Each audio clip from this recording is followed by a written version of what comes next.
Hey guys, Vicky here, and the 8th book that I read this year is called Conversations with God, Book 1 by Neale Donald Walsch.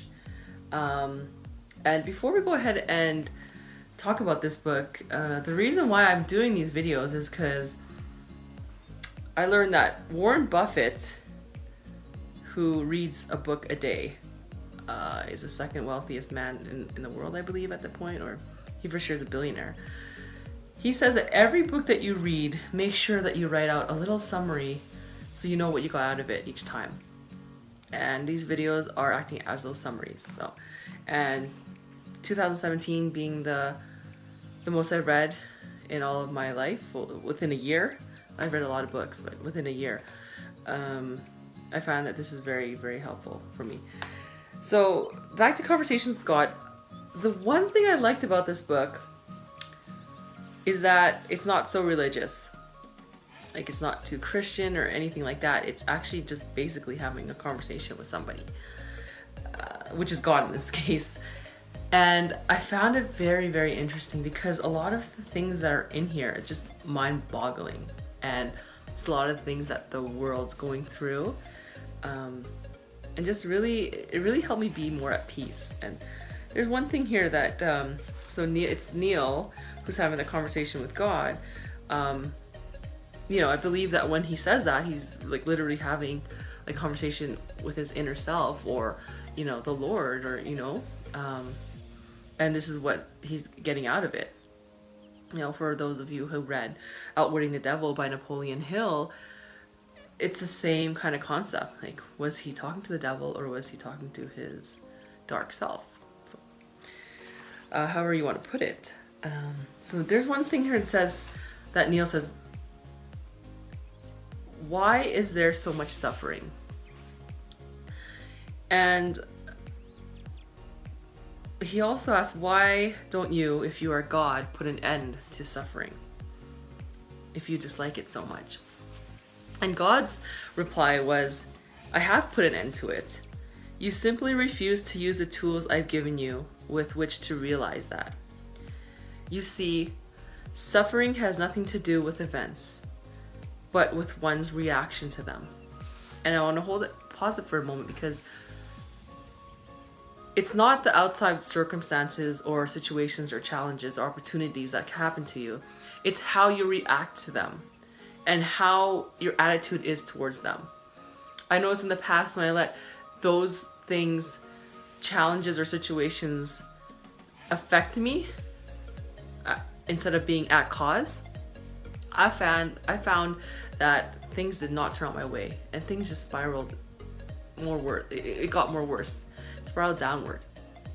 Rather than being at cause and taking 100% responsibility, things just got better.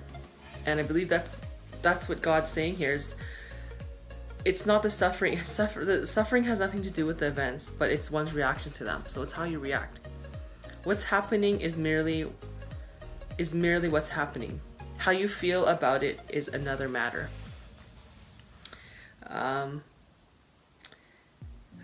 see here. And he said, you have no control over events? That's what Neale's asking. God says, of course not. Events are occurrences in time and space, which you produce out of choice. So going back again to taking 100% responsibility for your life.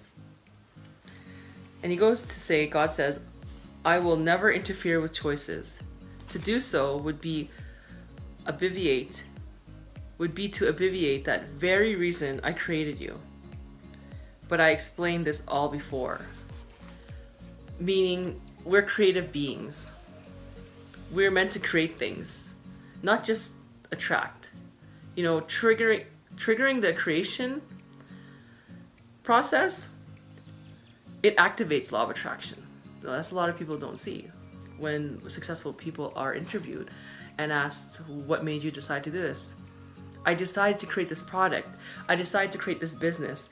I decided to create this service. They didn't say I decided to attract this product. I decided to attract this service.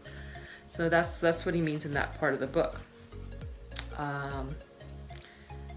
Yet fate can be an acronym for from all thoughts everywhere. In other words, the consciousness of the planet, the collective consciousness from the whole world.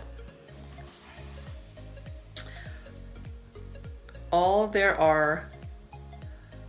are others who say collective consciousness can change all that, and that we can save the earth without our thoughts. Thoughts put into action. If enough people everywhere believe something must be done to help the environment, you will save the earth. But you must work fast. So much damage has already been done before. So long. This will take a major altitude shift. And I truly believe that the more people who are more empowered and take more responsibility for their life and, read more books associated with more positive people, it will actually have an effect on the whole world.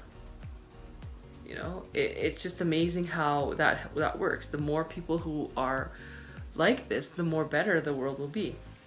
So if you can tell, I got a lot from this book, and this is just book 1.